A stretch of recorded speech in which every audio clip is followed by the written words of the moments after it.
1885 में आरंभ हुई कांग्रेस की यात्रा को आज 135 साल पूरे हो गए हैं। महात्मा गांधी के मार्गदर्शन में पंडित जवाहरलाल नेहरू, सरदार पटेल, पंडित मदन मोहन मालवीय, लाला लाजपत राय, लोकमान्य तिलक, मौलाना आजाद,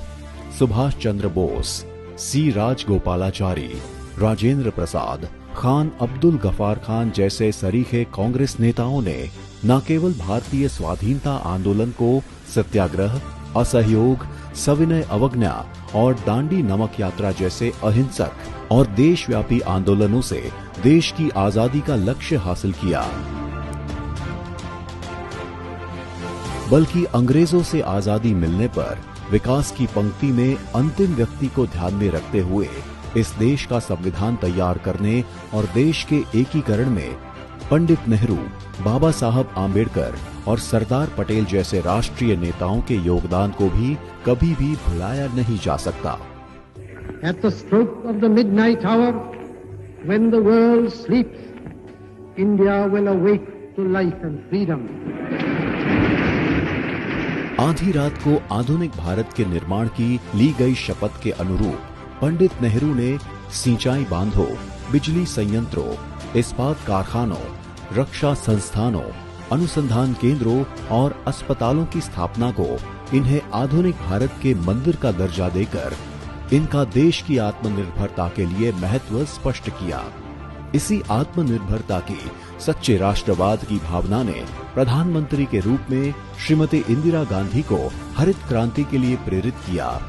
जिससे न केवल देश अनाज में आत्मनिर्भर हुआ बल्कि एक समृद्ध किसान की अवधारणा भी साकार हुई। आधुनिक भारत बनने की दिशा में भारत ने तब एक लंबी छलांग लगाई जब स्वर्गीय राजीव गांधी ने अपने प्रधानमंत्री काल में देश में टेलीकॉम और कंप्यूटर क्रांति का आगाज किया।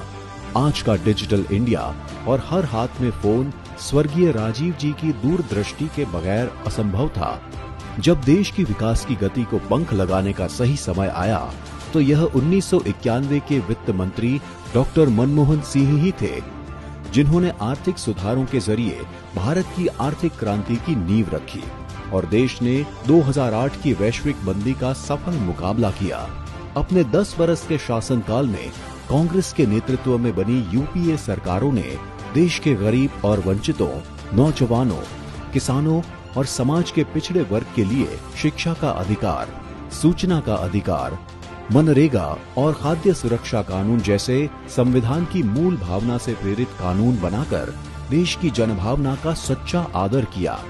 कांग्रेस ने अपने 135 साल के इतिहास में कभी भी अपना मूल चरित्र नहीं बदला, जिसमें देश के गरीब, पिछड़े, आदिवासी,